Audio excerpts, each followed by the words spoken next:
Hey, listeners. Before we get into today's episode, if you enjoyed this podcast and would like to support us by becoming a paid subscriber, you can do that by clicking on a locked episode and following the instructions, or you can click on a link in the description. We are creating special content and are planning to add more and more special perks for paid subscribers, but either way, we appreciate you just listening to our podcast and supporting us in that way. Thank you so much, and let's get into today's episode.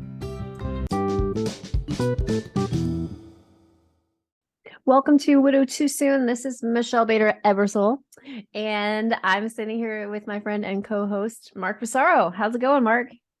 It is fantastically well. How are you, Michelle? I am good. I got back at like 2 a.m. from Louisiana. Well, actually, LA? Yeah, LA, the other one. The famous LA. That's so amazing. I sense a little sarcasm. Are you being sarcastic? Yeah, a little bit. I mean, it's fine. It's just not Washington. Even like Joel now is like, why did I live in Louisiana for so long? When he sees the beauty here, he's like, I see waterfalls when I'm driving to go fix a plane. Like I see, like, what are those mountains? I'm like, they're hills, but yeah, those are hills. They don't have names. That's and awesome. He's just like the beauty. It just looks so different. Is it flat in Louisiana? Yes. It is? Okay. Flat. It's just, and it's not as green. I mean, we're green for a reason because of the rain. Yes. Yeah. But, we were hoping, like, I was like, oh, yeah, we get to go to be in sun, but it was cold. I mean, there was one day that was sunny, and then the rest was like here. No. Oh, okay. So he knows all about like they get a lot of hurricanes, right? I don't think so. Oh, really? Okay. What about tornadoes? Do they get tornadoes? I don't think so. Yeah, not so much. Man. Not where he was at. But no earthquakes either. It's like my dream. We don't have any of that here. Wait, no, you're on the Ring of Fire. You can get like right? You can get like a big earthquake there. We could. We never have. But the Ring of Fire goes all around like the Pacific Ocean, and it's like okay. I think San Andreas Fault is on the Ring of Fire, and when they talk about the big one in California, so like everywhere has erupted on that Ring of Fire except California. And that's why California is like so overdue. Like that Japanese earthquake, that huge one in what was it, 2011, I think. Something like that. I don't know. But that one's also, anyways. I think, I don't mean to scare you, but I think you guys can get a pretty big earthquake there in Washington. I might be wrong. Yeah, I don't know. But anyways, we were there for a wedding shower. Some of Joel's friends from his church decided to throw this big wedding shower for all the people who couldn't make it out to That's super Washington. Cool. Yeah, it was very fun. They have this big, gorgeous, beautiful house. And they, brought food, and it was just fun. People just like wandered around and met each other. They brought us gifts, and it was really just beautiful and special. I know he really enjoyed it because being here, he doesn't know a lot of people yet. So it was fun for him to be around. He had like 2 different small groups, plus all of his work people, plus other people he knew. And it was really fun for him to be the one that knows all the people this time. And so I really enjoyed it. We just, had a pain getting there. Dallas, bad weather. We had to circle the airport. We couldn't land. We had to go get gas. I mean, they call it fuel. We had to go get fuel for the plane. It's a long story, but the 3.5-hour flight took 9 hours. And I had just said to him, I've told him before, my limit is like 4 hours. Like when we're going to Hawaii, I'm like, this is way past my limit. It was 6 hours. And then we had just like landed before, I don't know, we were about to land. And I was like, this is awesome. This is so easy. 3.5 hours. We're about to be there. And boom, I'm like, I can handle this. And then it turned into a 9-hour ordeal. We had to stay in Dallas, and it was a big fat pain. But you know what? It's all right. We got there like a couple hours before the party. And, it was fun to be back in his house. It's an Airbnb right now. And we had just like blocked it out for ourselves for a few days. And it was good. So, yeah. That's cool. And by the way, we got our invitation. Thank you for that. That was really sweet. And also, it was really cool for Tina and I to get mail together. Nice. Yeah, I mean, because you're relatively close. Not really, but yeah, closer than Washington. So that was a lot more likely than Washington. Yeah, I invited people that like were closer there. None of them came, which I didn't really expect. I just thought if there was some chance, we're closer over there than here, but whatever. It's all good. So anyways, that was good. And I want to share something really exciting. Haley, my 16-year-old, just got her license. So nice. Now, is that exciting? It is exciting because now she drives them to school. I don't have to do that anymore because they have to be at school at 7:10 for choir. And so we leave at 6:45, and now I don't do it. So, That's well, cool. we're sharing my car right now. Like today, I didn't have to be anywhere, so she took it, and then we were gone for a few days, so she was driving it, and like I don't have to interrupt the podcast to go pick them up today because she's driving them home, and just things like that. You know, I was a little worried the first time, and it actually, I had grief. I had grief. I remember this happened when Hayden, my oldest, got his license. So it was weird. Like I just all of a sudden was like, I wish Luke was here to see this moment. And some people might think it's silly, but like when Luke first died, we always would see like sun shining down in pictures. And like we were like, that's daddy. Like not him, but like we would say that's God letting daddy look down on this moment. You know, we've talked about this before. We believe they can see the happy moments. And it happened the same thing right when she's driving for the first time. She wanted to take Peyton to 7-Eleven, that her first drive without me. And there's like sun like right down on her. And it was just special. And then I got choked up and I was like, I wish her dad was here. And maybe he can see it, but I wish he was physically here to see this. You know, Joel can be happy all he wants, but it's not the same as her dad. And so Yeah, I and just it had doesn't take away from Joel's happiness for her, of course, but it's right. still just not the same. I get what you're saying. Yeah, and it was just like I had to explain it to Joel. He's like, "What's wrong?" I'm like, "You know, every milestone brings grief." He's like, "Oh, yeah, sorry, I didn't really think about that." You know, I'm like, every time that there's something big, like getting your license and graduating and all that, it brings up grief. But it was just a little bit, and I'm just happy. Like it really helps relieve me. And she's like super good driver, very cautious. You know, I could picture that. She's technology. very responsible. Yes, technology these days. Life 360. If you don't have it as a parent, make sure you get it. You can watch your kids, like the speed they're going, all of that. You can see exactly where they're at. So I still, watch her like to see where she's going, make sure she gets there safe. And you get an alert when she gets there. I'm like, how did my parents do it? Like, there was no way. Like, there wasn't even like cell phone. I mean, I'm only 29, so there was. Actually, my senior year, I had a big brick phone. So yeah, there were Where phones. you pull up the antenna? Yes, those old school kinds. I had one of those, but my parents just had to trust that. I'm like, how did you do it? You didn't have an alert. She's like, well, if we didn't get a call, like you made it. Funny story. Then I'll let you talk. So when I was 16, my mom reminded me, and she was telling Joel the other day about, well, when you were 16, my car broke down or something, like on the freeway. I was with a friend. I don't remember what happened, but it just stopped working. And then I happened to have another friend drive by. So she picked us up. I didn't have a cell phone. I left a note, said, "Dear policeman, please don't take the car. We'll be back." My parents had no idea. They got a call from the police and were like, your car's on the side of the road. They didn't know where I was. There was no cell phone. I went shopping. Like, just went on to Old Navy when Old Navy was new and big deal. We went to Old Navy and I eventually called them hours later from my friend's house. Now, as a parent, I can see how freaky that would be. That for hours they didn't know Yeah. where I was, but my car was on the side of the road. Oh my gosh, I don't know how they did it. So you parked on the side of the road to go shopping? Well, a friend picked us up, and I guess she was going to Old Navy, so we went with her, and then eventually she brought us to my friend's house, and then I called my parents, I think, from her home phone. So I couldn't do it as a parent. Like, I also got in an accident 1 week after I turned 16. And I had a friend in the car. I love that they have the rule that they can't have friends for 6 months. I love it. I would have hated it, but now I love Yeah. it. So As a kid, I would have hated it. As a parent, I love it. as a parent, I love it. Anyways, a little bit of my driving history. It's great.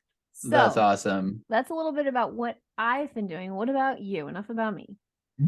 Uh, well, I just had a awesome visit with Tina. She came here, and actually, we also have the Life 360 app, Oh, good. so we can watch each other on our drives. Perfect. And I love that Isn't it because, nice? well, yeah, I mean, I'm like, I can get a little paranoid sometimes, so I get all worried that Yeah. something's gonna happen when she's on the drive, and there's kind of like I have this like fear that if I like call her while she's driving, or not necessarily, but if like I text her or something, that like I'm gonna be the reason that she gets distracted and Oh something no. happens.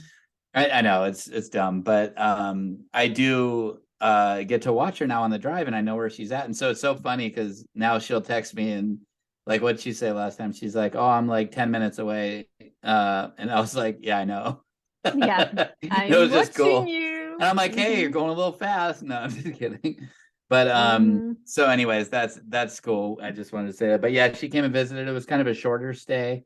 But it was really cool. We had a really great time together. We went out and Saw the Super Mario Brothers movie again. Oh, again, you've Yes, seen it. So I Hayden took my saw kids it and to he said it see was so it. good. Did you It love was it? really good. It was really good.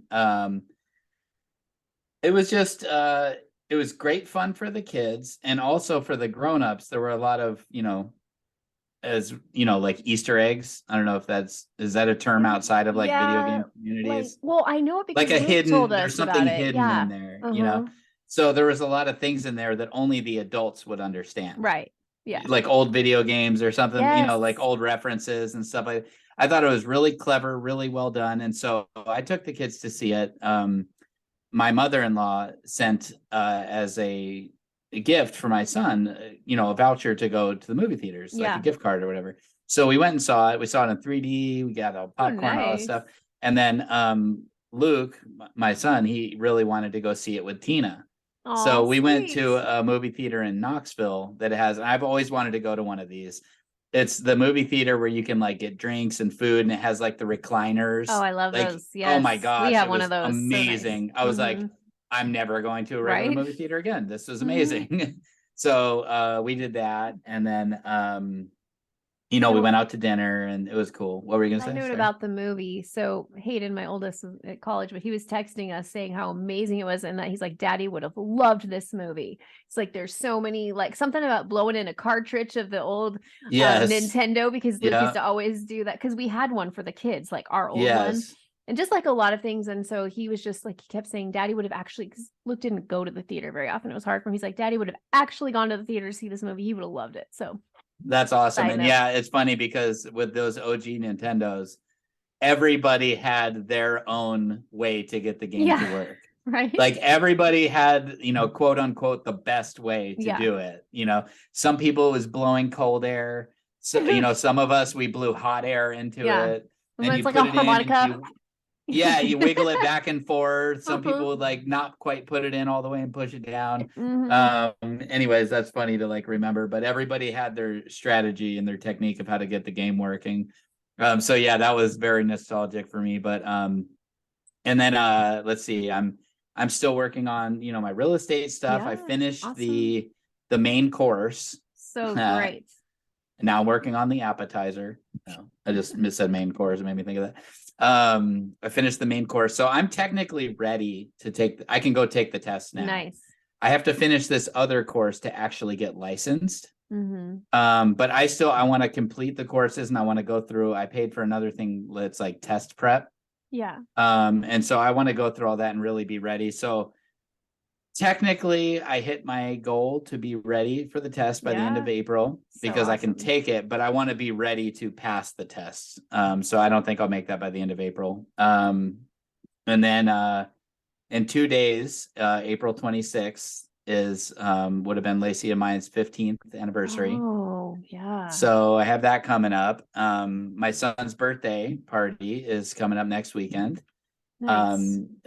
And I love it. This is super cool. So you know how it is with long distance, right? Like, Yes. Yes. when Joe would come to visit, when it was so great and it was so Yeah. exciting and he would get there and everything's so great and you have such an awesome time when you're together. Yes. And then they have to leave. Oh, And it's the it's worst. gonna be like probably another 3 weeks to a month before you see him Uh-huh. again. hmm So Tina just came and visited, and it was like such a bummer when she had to leave. I hate that part. And then, but she's coming back Oh, again to yay. help, to hang out and help me with Luke's birthday. So, which is awesome. It's so Yeah. sweet. And she just loves doing it. She's so good to the kids. Like every Mm. time she comes, she brings them gifts and snacks. And I feel bad for her though, because she walks in the door and obviously the kids are crazy excited to see her. But like Luke's always like, "What'd you bring us?" Yeah. I'm Now they're like, getting used to stop that. that. I'm like, stop asking her that, dude. It's rude. But so anyways, yeah, we're just plugging That's along. sweet. Things are going really well. I went with my friends, Chris and Angela and their kids to the park the other day. And so it's cool to have friends close by. I've been Yeah. yeah, anyways, nothing super big going on. But just stuff. Yeah. How are you feeling about the upcoming anniversary? I actually had like so, it's always hard, right? Yeah. There's always a part hmm of it that is like, oh man, like what like it shouldn't have happened this way. There's Right. always that feeling of like, it shouldn't have happened this way.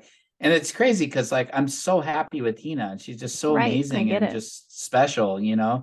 But then there's also this part. And so it goes back to our other episode, loving two people at once, Yep. because like, then there's also this part of me that I'm just like, gosh, like I just miss Lacey so much.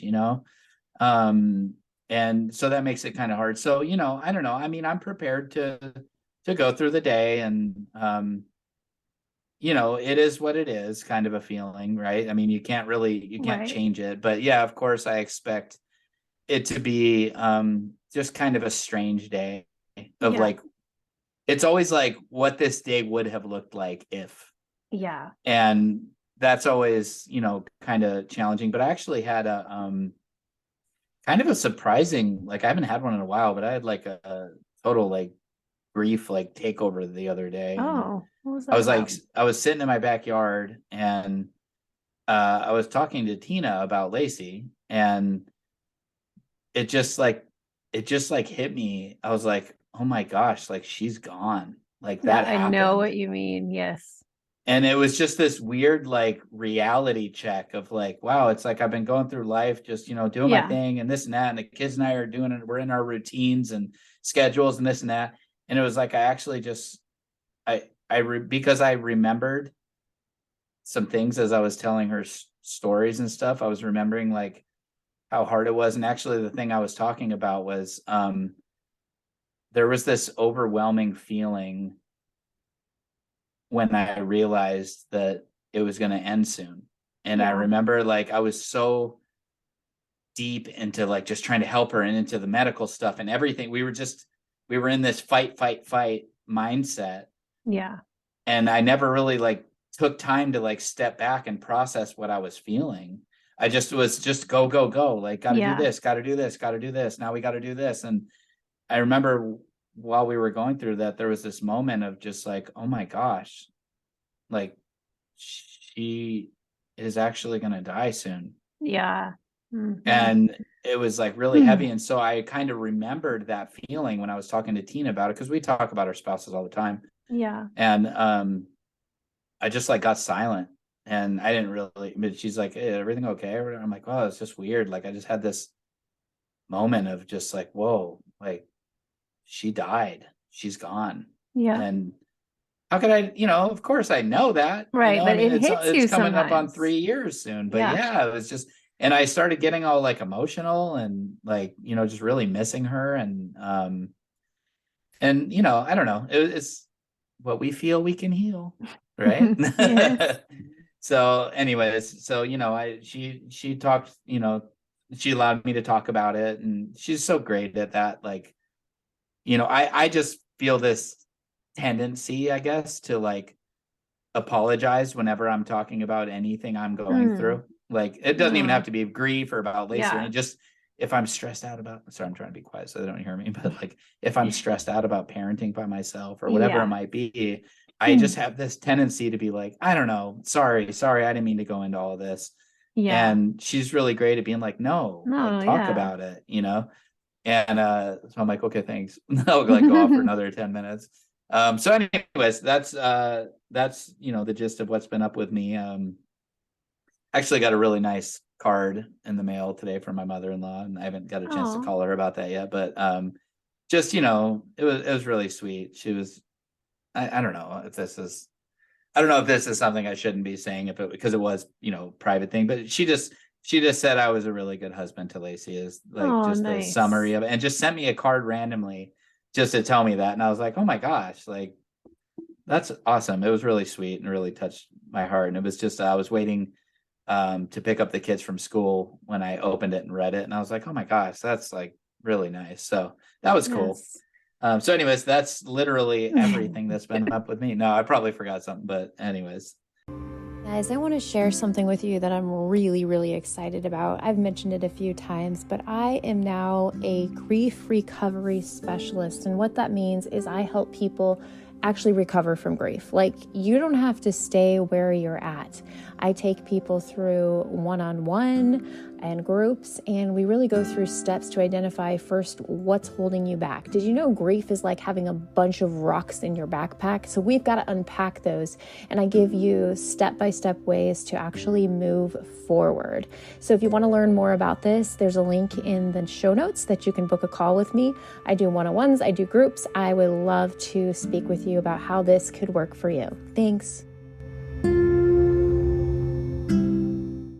So Well, what that are we just talking about reminded- today, Mashizi? Well, hold on. Oh, go ahead. Yeah. Mashiz. Did you just call me Macheezy or Mashizi or Mashizi, like that's Mashizzle? that's a new one. Okay. Yeah, I Don't know. particularly love that one, but whatever. Okay. So I got a card in the mail from my new mother-in-law, just randomly telling me how much they love me and how that they are so blessed that I'm part of their family.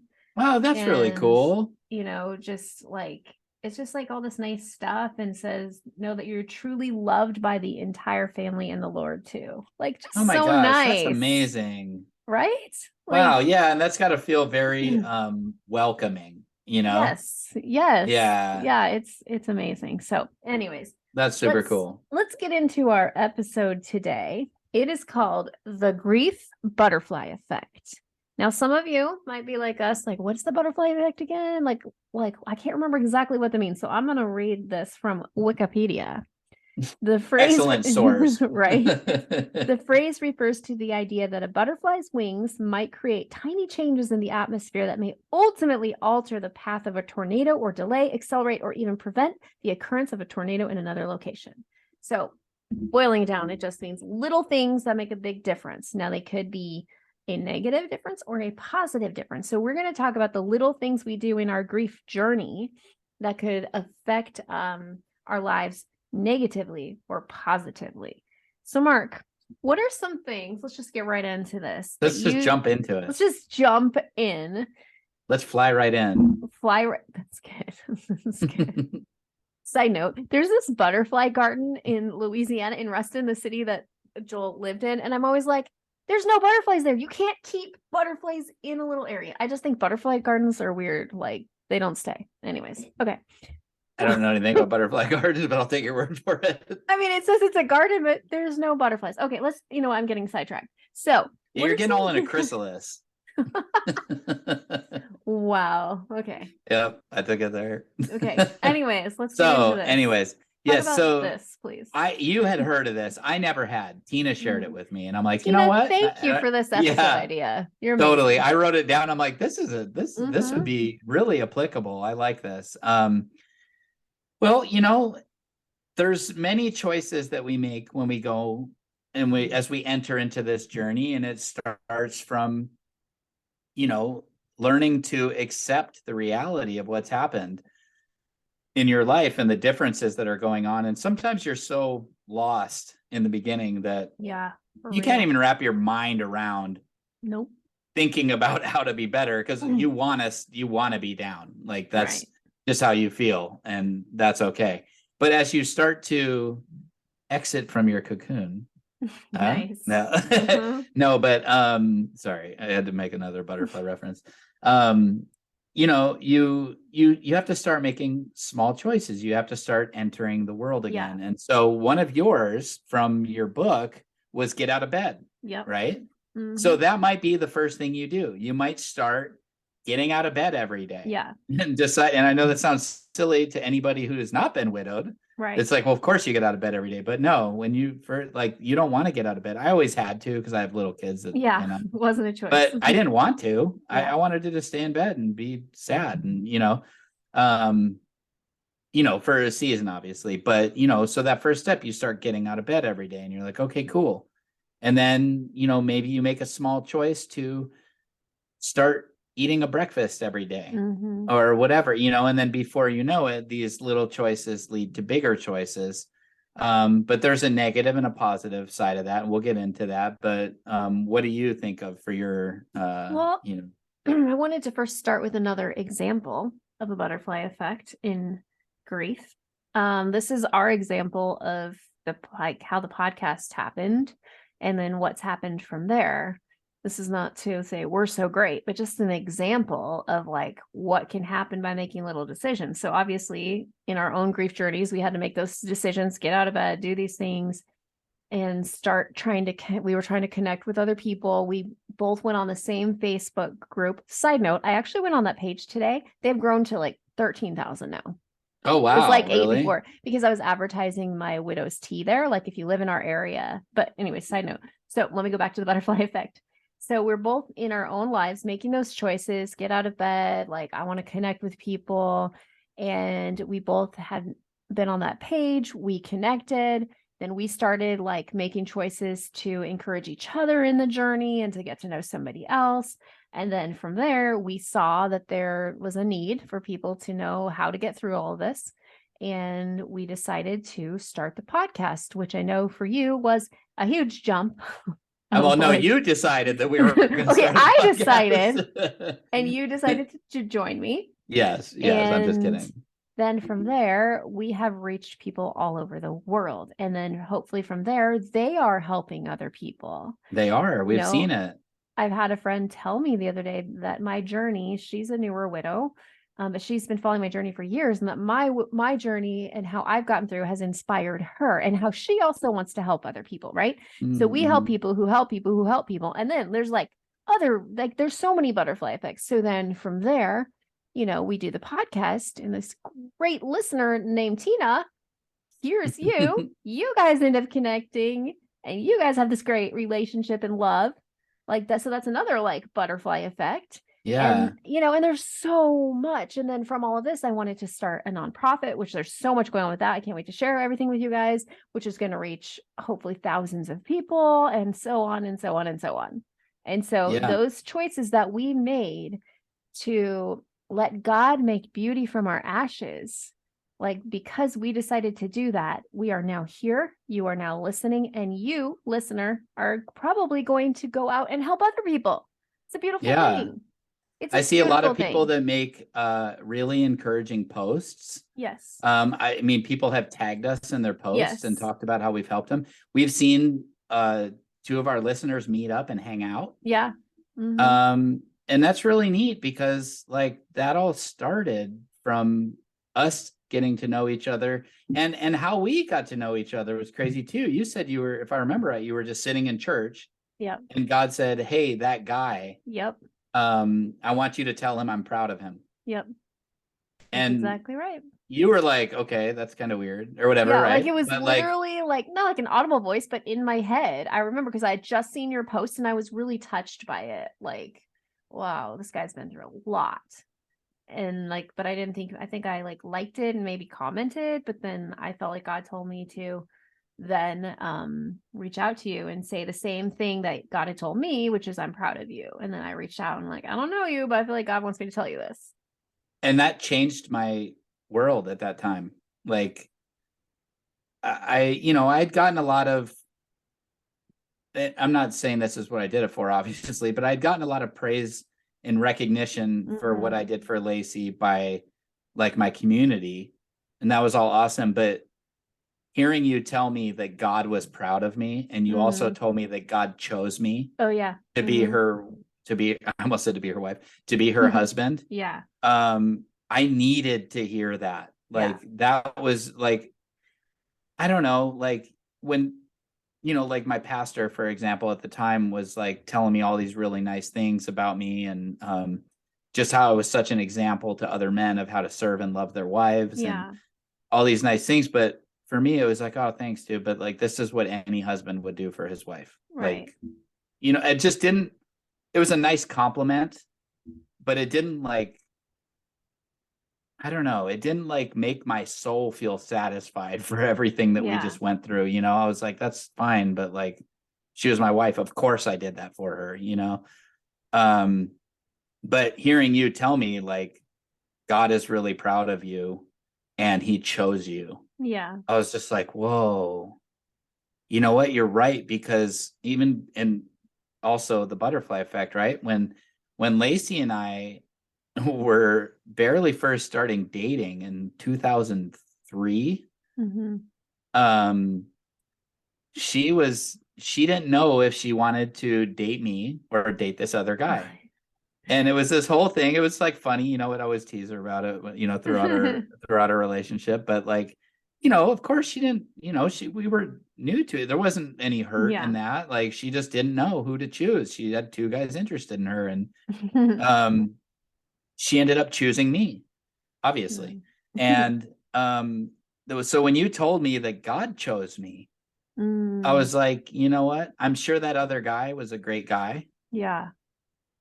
But God knew that I was the one to walk through that season of life with Lacey. And I don't know, it was just like really powerful to me. So yeah, we have this, these series of events that happen in life. And this is what we've talked about on this podcast before, that you and I and everybody listening, we see things in a very two-dimensional fashion. And talking about Nintendo, I like to relate it. Most people in here probably know what Super Mario Brothers is. Yeah. The original Super Mario Brothers. Yeah, the best. When you would play, though, you could only see what was on the screen. Right. And you had to walk forward to see the next part of the screen because it was two-dimensional. Whereas God not only sees our life in 3D, he sees it in 4D, so he's outside of the whole thing. He sees everything he sees beginning to end of your life. Yeah. And so he can direct your path into the most beneficial ways, not only for you, but for the kingdom. And so it's just so interesting how this effect can just have such it's like, it's kind of like, well, if you're building something, and you like, so for me, I installed cabinets. Well, if you're off by a 16th of an inch on one side of the room, that's not that big of a deal. The naked eye is not going to pick that up at all. Yeah. But if you continue that and carry it all the way across the room, by the time you get to, if it's a big enough room, by the time you get to the other side of the room, that 16th of an inch out turns into like 2 or 3 inches out. I don't know if that makes sense, but it will keep growing. The mistake will keep growing. Yeah. Or when they talk about building up the pyramids, they're like, if you're off by a little bit at the bottom, it's not a big deal. But by the time you get to the top, it's going to be really off. Yeah. So anyways, and that's kind of what I picture when I think of the effect that small little things can have on our life, is that it might be a little tiny thing here, like the choice to read your Bible every day. Well, you don't know if that little choice you're making every day, if God's going to one day use you to be a pastor because you made this choice right here to start reading one Bible verse every day or whatever. So anyways, so how would you, let's start with, show me illustrate, if you will, a negative chain of the butterfly effect from the very beginning of grief, but maybe when you're sort of new at it. So we talked about STIRBs the other week, which comes from grief recovery, which is short-term energy relieving behaviors. So anything you do to not feel the pain. So let's say I don't know, let's say that thing is just like, there's so many different things, but something to fill the void, like shopping, something like that. And you just start down this path of like shopping because it feels good to order something or to go to the store, and you just do it a little bit at in the beginning, and then it continues until it's to a place where it has overtaken you and you're not even able to pay your bills. Like, that can be one example. I mean, there's so many different paths that you could go down on, or just the negative thinking. So there's actually pathways in our brain, whatever you feed it. So it's like a gravel road, and the more you feed it, becomes like a highway, right? This is true neuroscience. I know you know about this. Yeah. And so if you start down this path with ants, automatic negative thoughts, they will continue to get bigger. Like, this is the way it is. It's never going to get better. And you start actually believing that. And then you're going to find things in your day to support that. Whatever thought you're having, you're going to find to support that. So my counselor taught me, every time you have an ant, you have to have an ant eater. I just taught this to one of my clients the other day. Like, so if you're having the thoughts like it's never going to get better, you need to have an ant eater, like something you say when that thought pops up, like, yes, it is going to get better, or something. And so that's good. To stop those. And I just remember this, the verse, take every thought captive. it popped up on my memories that I wrote actually, maybe I can find it. I wrote like an article about that when Luke was sick, about taking every thought captive. That when you take something captive, it's not just like, oh, you need to go. You're like, no, why are you here? Like, you're questioning it. Why are you here? You have to go. And like learning to take our thoughts captives, because they will overtake us. Like, if we just let our brain go down any old path, and like, there's a difference between, yes, we have our moments we're crying, and feeling sorry for ourselves. I have been there, like in the beginning, like nobody understands, and just crying and feeling sorry for myself.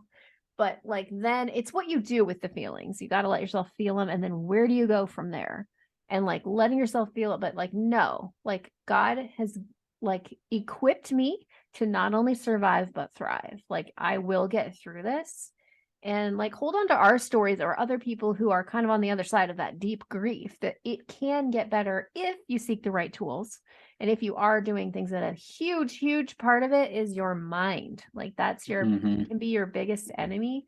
And so I guess the negative butterfly effect was, there's so many, but like starting to think those negative thoughts, because then you will wake up and you will feel like that is your life. Like if my kids say something, I'm going to fail this test, and I'm like, no, you can't say that. Like, you need to say the positive, because you can't just live in that negative space, because it's kind of like a self-fulfilling prophecy. Sometimes the negative happens if you're saying that the negative is going to happen. And like, you will always find that. I mean, we all know the people who are always negative, like something is always going wrong. It's because it's the perspective you have. And so you can start going down those paths. You can start seeing this on the Facebook groups, like getting your information from the wrong people and listening to the wrong people, and the people who are just filling the void with sex and alcohol and like all of the things. And then you continue to go down your path. And that's why so many widows have said to me, like, this isn't me. Like, this isn't who I am. It's because you just start with one little thing, and then all of a sudden you look at your life, you're like, I don't recognize this. I don't make these choices. Who is this person? And so that's a negative butterfly effect of going down that path to where you're like, this is not who I want to be morally, spiritually, or whatever. But the good thing is you can change it. That butterfly effect can be reversed. God can help you get on the right course, and you can make the decision today. If you are on that negative path, you can decide right now, today, I'm done with this. Like, I need help. I'm going to turn my life around, and I'm going to start making those positive choices. Like, even just things like, I'm going to start like walking, like things that are good for your health. I'm going to start eating better. I'm going to start reading a book like on self-help, or, just like positive things. I'm going to start with positive affirmations. You can tell I've done network marketing, these things just flow right through me. Good stuff. Always be closing. Always be closing. Yes, if your mouth's not open, your business is closed. Anyways, that's just a little side note. I haven't heard that one. That's good. Oh yeah, you always put me on. But anyways, that's great. But there's so much I learned, like, about the positive and the positive self-talk, and like, now there's a difference. I think it can be taken to an extreme, like The Secret, where it's like, if you believe it, it will happen. There's a difference. Yeah, like the prosperity gospel and all that stuff. Yes, but it's about taking those positive steps. And so, anyways, I showed a little bit of the negative, went to the positive. That was great. No, that was great. And I actually, had experienced some of the negative. And like, well, I've shared on here before, but like, for me, it's like, I thought smoking pot would make me feel better. In the beginning, I'm like, oh man. And so it was like, oh, I'm just going to take like a little bit, and then before I knew it, I was like buying it again and fully back into it. And I was like, what am I doing? Right. And then I remember that actually caused me a lot of grief, because I was like, who am I without Lacey? Like, am I really like a person of integrity, or do I just do stupid things? And the only reason I made good choices was because and I actually made the choice to like stop living in a way that would be disappointing to Lacey and disappointing to my kids, and whatever. I don't know. And I'm not bagging on anybody that smokes pot. Like, if you feel like that helps you, that's between you and God. If you don't feel conviction, and if it's used medicinally, I don't think pot is like a bad thing. But if you're using it recreationally, I think that's different, and I was using it recreationally, so that was different, Yeah. But it starts off as these little tiny bad decisions, or shopping, like you were saying, like, yeah, I mean, maybe you're like, ooh, I'm not spending much on Amazon. It's just like, $5 or $6 every time I spend something. Well, then all of a sudden, like hundreds of dollars don't seem like that big of a deal to you. Well, I need it, or you justify it somehow. But like, since you did touch on the negative, and we try not to spend too much time talking about negative things, but you're absolutely right. You are what you think. Yeah. You really are what you think. Yep. And if you fill your head with negative thoughts, you will feel negative things. It's absolute truth. Yep. And so, and the contrary is true also. If you fill your head with positive thoughts, you will think positive things, and it is a reality that positive things will happen. It is just so true. Look at, like, I would almost challenge anybody. Do you know any people in your life that are extremely successful that are really, really negative? I highly doubt it. The successful people are positive thinkers. Yep. They believe in themselves. They have confidence. They believe that they can do it. Of course, there's exceptions to this, but generally speaking, people who think really negative thoughts, and I thought about doing a whole episode on this, but I think just touching on it here is important. Your circle of influence is incredibly important. The people you surround yourself with is incredibly important. Yep. If you're already going through grief, the darkness that you're already feeling in your head. You don't need others to come down there with you. You need to surround yourself with people who are going to pull you up out of it, who are going to pray for you, who are going to tell you, I believe in you. Let's go for a walk. Let's go do something positive. Let's go to the grocery store together. Let me come with you. Let me help you make dinner. Surround yourself with people like that are going to lift you up. Don't hang around with people that are going to sit there and tell you about all their problems and how, because there's a difference. You picture sitting in this room and, you got a dim light on and the blinds are closed and it just feels so negative, and they're just sitting there talking about your sadness and their depression. It's okay if you're feeling those things. I'm just trying to illustrate a point. But that versus opening up the blinds on a bright sunny day, flipping all the lights on, everything just feels all bright and airy and light. Yeah. That's what positive thinking does to your brain. Yeah.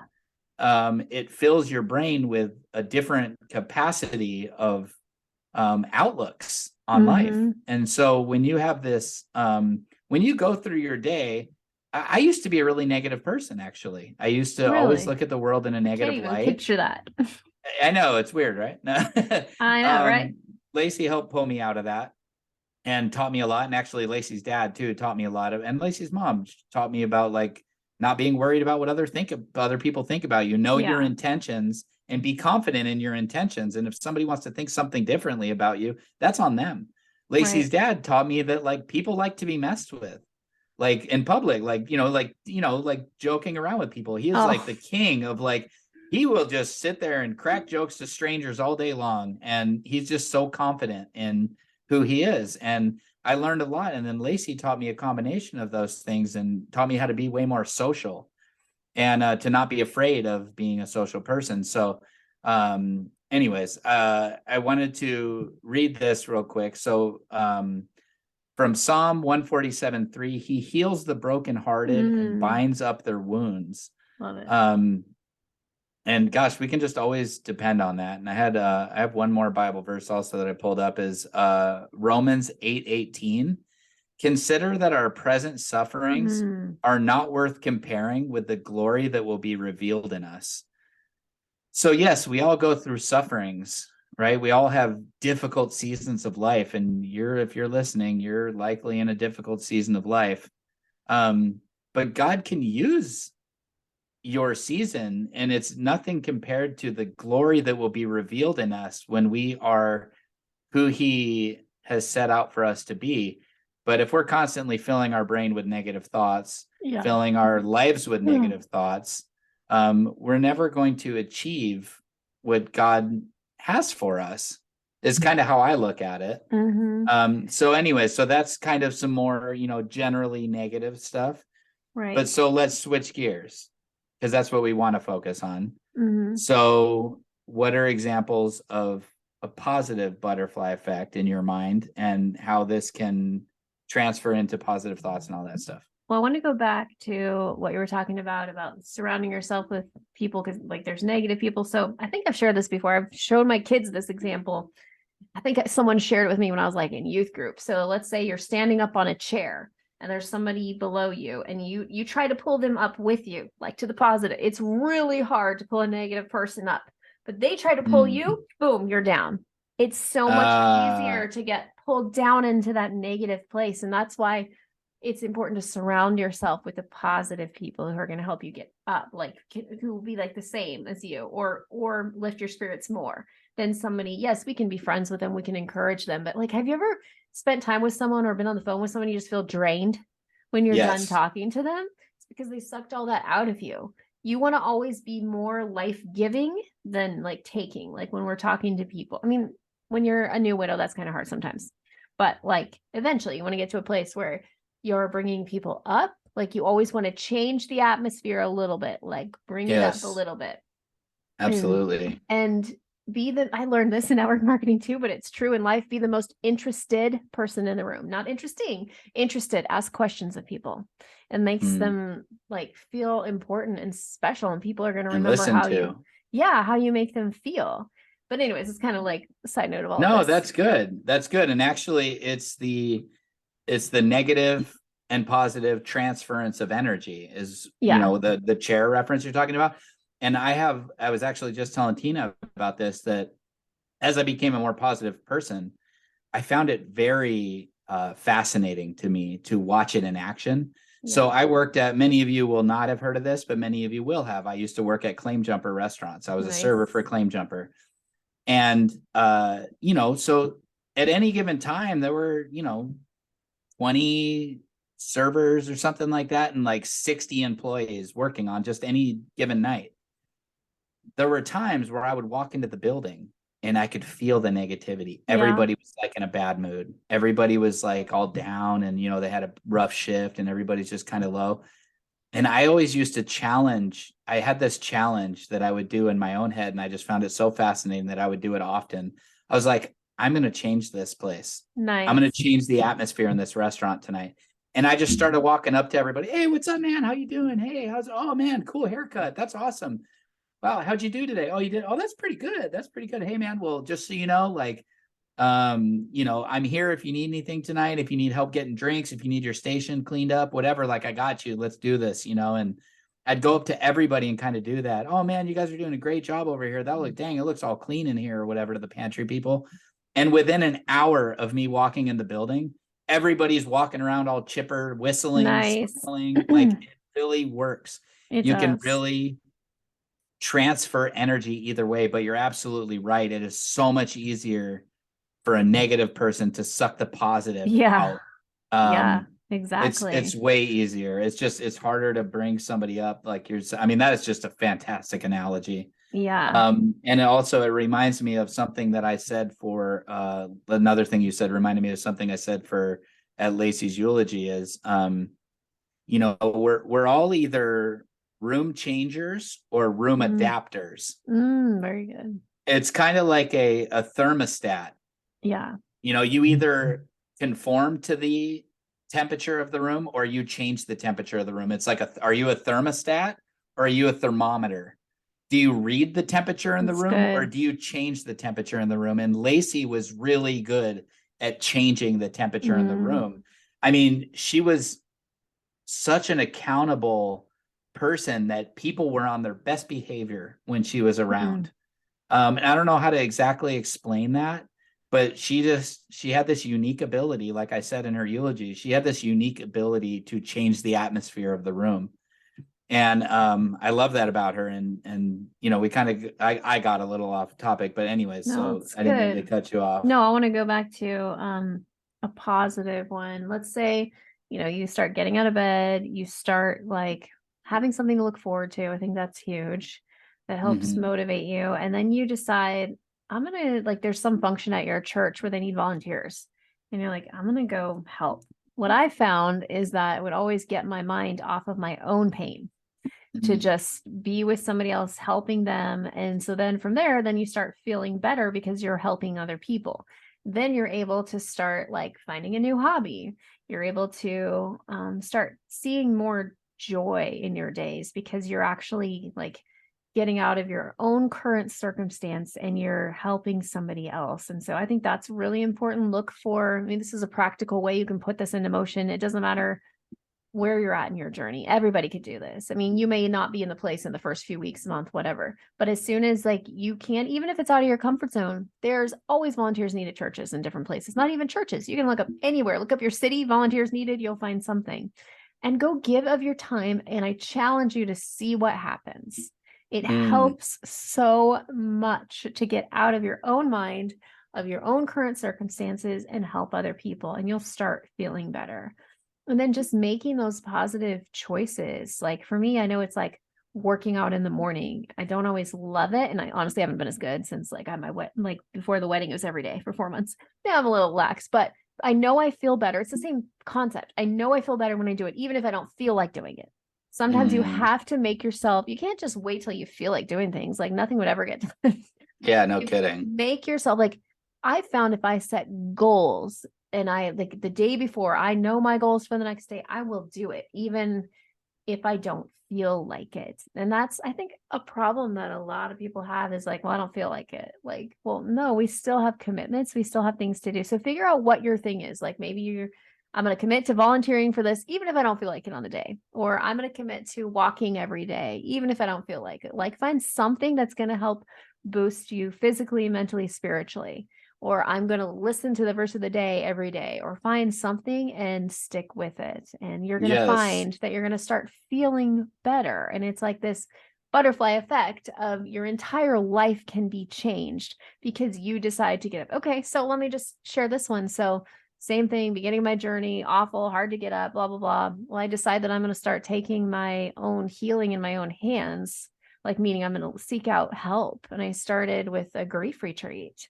And that's where, so I went to this grief retreat and that's where God gave me the vision of like, I'm going to redeem and restore everything you lost in your marriage and gave me this hope for the future. I also met this girl who ended up being in my wedding. And also another thing that happened is, so it was COVID and my church where we were going to have Luke's celebration of life had just said, nope, sorry, we can't do it. But the retreat, because I went to this retreat, I asked the owners, they let me do it there. Like, that's just another thing that happened. Like, you just never know. And I don't think it's like so much the butterfly effect, it's like the God effect. Like, it's God. I mean, I like the illustration, but it is God who puts things into motion. Sometimes he just wants to see us take the first step. Yes. And then he's going to, it's like, you know, these people like just praying for something, but they're not taking the steps. Like the people who like praying for a job, but you never apply for anything. Like those kind of things. Yeah. Like God, like praying for healing from your broken heart, but you don't do any work. Like you have to accept some of the responsibility in order to get better. Like I started going to grief counseling. I went to a grief retreat. Like I know you were talking with your friends and doing all these things and like reading books and like listening to podcasts and like all this stuff. If you're listening to this podcast, you should give yourself a pat on the back because you are here trying to better yourself. Like you're already taking this, the butterfly grief effect, the grief, whatever we called it, the grief butterfly effect is in effect because you are here. Be proud of yourself. I just want to tell you that if you've gotten this far in the podcast, thanks for listening to all of this. But like you are taking steps because there are thousands of other people out there who just wonder why they never get better, but they're not taking any steps. The fact that you are here means you are taking a step and we're proud of you. Mic drop. Yes, absolutely. Mic drop. You know, and like, here's another example of it. And I've shared this on here before, but not in this context. So the butterfly effect, I feel like the biggest part of this is going to be listening to God's prompting on your life. Oh, yeah. I was terrified to move across the country. I grew up in Southern California. I lived there since I was 5 years old. Everything I knew was in Southern California. I felt this strong prompting to move across the country. And long story short, I followed it. And now, like, my kids are doing great in the school system. I moved here. This has their elementary school is a 10 out of 10. It's a blue ribbon school. They're doing a great job. But I feel like God led me here so that he could introduce me to Tina. Yeah. I really believe that. And I know that Mhm. it's the podcast and everything that allowed, but it was a series of events. But I followed, even though I was afraid, I followed what I felt so strongly. And I was deep in prayer about it. I was always praying, and I kept feeling God opening doors for me. And it was just like, gosh, I almost want you to close the door because I'm scared. Like, will you Mhm. close a door, please? Will you stop Yeah. making this like make so much sense? Because like Yeah. I'm afraid to move away from everybody and everything I know. And I just felt like I was supposed to do it. And I followed that. And now I'm so happy I did. Because I want to quote Kid Rock in Joe Dirt, I'm gonna marry that girl. Nice. Good quote. Sorry, I'm a dork. You started a podcast with a dork. This is your fault. So Well, the world needed to hear all your quotes and all your songs. Like, you can't just keep that to yourself. yeah, I can dance with myself though. Oh, Dancing with myself. I thought you didn't dance at all, right? I don't. Well, I do by myself. Oh, that's good to know. Like, No, I yeah. don't. Oh, I do. I think it's the best. You gotta dance like nobody's watching. I rap by myself though. That's good. I could spit some sick rhymes. I just had to switch Nice. into my thug life mindset, real Sick quick. rhymes. Nice. So, anyways, yeah, but it's because of the God effect, as you called it. I like that. Yeah. That I'm even with Tina, and it happened in just exactly the way that God told me it would. I remember telling you this, and I probably even said it Mhm. on this podcast at some point. I said, God told me get off dating apps, that she's going to pursue me. Yeah. And that's hard. That's hard to like, I'm like, are you sure, God, you don't need like a little help? Maybe she's on a dating site. Are you sure you said that? And sure enough, and it's the funny thing is, and I'm excited for Tina to explain this, but it's so outside of her character to reach out to somebody, Yeah, like, she doesn't especially now seem that I like, know her. yeah, She's like, you don't understand how like not she's like me that right. was, but I don't want to tell her whole story or whatever. I'd love to hear everybody listening to hear from her point of view. Yeah. She will be a guest very Yay, shortly can't on this wait. podcast, and you all will get to hear her incredible story, and and then also the story of how we met from her perspective. You heard it from me several times. So, but we're excited to have her on as a guest and let you all hear how awesome she is. So, anyways, I just also love, I'm just thinking about the God effect and my story and Joel and everything, like just how we met in college, and then he came across my Facebook page. Someone you may know, literally didn't think of him in like 20 some years. There he was. And then just like how that whole thing happened. And it's beautiful. And now you're married. Now we're literally married, literally for 38 days to be exact. So, wait, no, 35. Do you do math super quick? No, okay. I had thought of it do you the other keep track day. of it? Well, yeah, 5 weeks, 2 days, so 37 days. How many hours? I don't know the hours, but I do know how long. That's fantastic. That's awesome. Yeah, and so it's just cool to see, like, if this wouldn't happen, this wouldn't happen. And it's the same thing with Luke. Luke and I went to high school together, reconnected later through a mutual friend, and then like after college, and we got married. It's just really cool, like, yeah, tracing back. Well, when you think about all that stuff, like really, when you think about your whole life, you can always trace back and be like, whoa, if I never made that decision, right? I never would have, whatever. So, for example, I would have never reconnected with Lacey if my friend didn't sign up to go to the Army.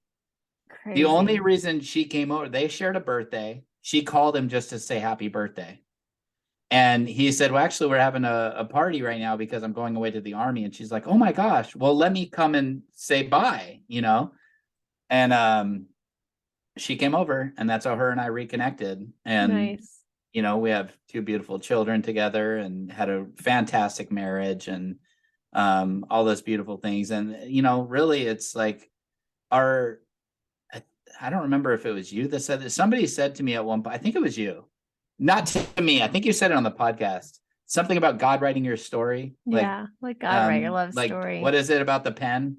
So like Yeah, put the pen like down and put the let pen God down write like the God. story. That came from my best friend Deborah, who told that to me when I was like, Oh, where okay. is my husband gonna come from? Like I don't know. And she's like, let God write your love story. And then, Joel and I started talking not that long after that. And isn't that awesome when Yeah. anyways, but the point we're trying to make to summarize all of this is if you make positive choices, even small ones, they will lead to bigger positive choices. It will lead to a positive mindset, a positive outlook. Yeah. And positive things will happen in your life. Yeah. Now, I understand this might be hard to hear for some of you who are in the beginning. Mm. Please, if that's you, go back and listen to our episodes from 2 years ago or whatever it was, because we have come to this point. Yeah. We didn't just arrive here. No. We're not like, oh, I'm so positive my wife died. Like that is not Right. how it went down. We were crying in every other episode, and even though the audio quality is terrible, sorry about that, but go back and listen to the beginning and you'll hear the journey that we've been on to get to this point. I'm going to put a link. You just gave me a thought. So I had a couple podcasts before this podcast, and I have one, I called it the Peace Cast, and I would share each week like how Luke was doing. And then I want you guys to see how far I've come. I'm going to put a link to my episode where I shared about his death. And I was like, a week or two out. I mean, I haven't even really heard it. I'm going to listen to it just to see how far I've come, because I want to share with you guys to give you hope and encouragement that because that was raw. That was way before we even started a podcast. So it'd be interesting to link that and let people hear that too. I think that's great, because I would imagine that some people, if they hear us, they probably don't feel like we relate to what they've been through, because we're sitting here telling you to be positive. And I understand. I just want you to know, I understand some of you are still in that very broken phase. We are not talking to you in directly. We want you to apply this stuff when you're ready. But you need to go through the grief. You need to go through the darkness, the sadness, the emptiness, the void. And I'm sorry that you are there. It's a terrible place to be, but be encouraged that you're in a season, and seasons change. Seasons change. You knew there was a song coming. People change. I thought it was going to be. I tried before to tell her. Don't know. No, that's not. I thought it was going to be. Do everything turn. Oh, that's a good one too. There is a season turn. I remember, because that's like a Beatles song or something. I remember being a kid. No, I think it's. Oh, who is that? Is it the Mamas and Papas? Well, it's somebody a long time ago. My parents. Somebody a long time ago. They were like, "That's a verse from the Bible." I'm like, "No it way!" Is. Yep. Now I know that now, but kid. Yep, good stuff. So, anyways, had to share my range of vocals from down every here. Time. Oh my gosh, I'm impressive. I should have been a glam rocker in the 80s, long hair. Anyways, so yes, we encourage you. Hey, I have to share a really side note. To listen to the side note. Go on. Joel was in a band, like in Brazil. And he had like a little bit of a mullet and like long hair. Yeah. And I think he played guitar or something, but I've seen pictures. It's kind of crazy. And that's awesome. His band members was in our wedding. So just side note, he was in a band. Nice. Yeah. That's awesome. I was not in a band. But I used to karaoke Eminem at like a bunch of parties. Yeah, that counts. Anyways, you were totally in the serious thing, but I was no, that's cool. Whatever. I think we should wrap it on up. So the point is positive, take little baby steps, especially if you're a baby widow. We were there. Take those little baby steps. If your goal is to get out of bed, just do that. If your goal is to read a little bit of a book or take a walk or whatever, just do your one thing. Just do the next right thing. There's a whole thing about that too. The next right thing. I think it's a podcast called The Next Right Thing. Like give a little bit. Right. Yeah, I know what you're talking about. Anyways, okay. Yes, do that. Yeah. Would you like to close us in prayer? I would. Thanks. Your turn. Oh, right now? Yeah, right. Okay. Sorry. Feeling all silly now. Lord, just wanted to praise your name for the goodness that you have brought upon Michelle and I and many others through such a dark and horrible time of life. I thank you for restoration and for healing and for showing us beauty even when it felt like everything was over. And I pray, Lord, that you would do that for anybody who's in this season right now. Just give them a spark of hope. Your hand on their shoulder, letting them feel your love that you have for them, and let them feel that you're proud of them and that they were chosen. And as hard as that is, help them understand the depths of that while you didn't choose them to go through pain, you chose them to be there for their spouse in that season. And obviously it looks different for everybody, but whether it be they were chosen to continue raising kids or to carry on a legacy, whatever it might be, that we were all chosen for our lives, that you knew us while we were in the womb, before we were in the womb. And so, Lord, I'd pray for those in the beginning, Lord, that you would just help them get through this really dark, hard time. For those that are a little farther out, Lord, I pray that you would help people be encouraged to choose positive thoughts, to choose a positive mindset, and to see the world and the beauty that it has, and all you have to offer for us. And we pray that you would bless all of us. I was going to say the audience, but bless all of us, Lord. We all need it. And it's in Jesus' name that we pray to you, Father. Amen. Amen. Well, if you liked this podcast, give us a little bing, 5 stars on Apple Podcasts, Spotify. You can do that now too, any place you listen. And if you want to email us, you can do that, widowedtoosoonm@gmail.com, or send us a Facebook message. We're on Instagram, all the places, pretty much all the places. All the places. And yeah, we thank you guys for listening, and we'll see you next time. Have a good day and week, and whenever you're listening to us. God bless. Thanks. All right. Bye.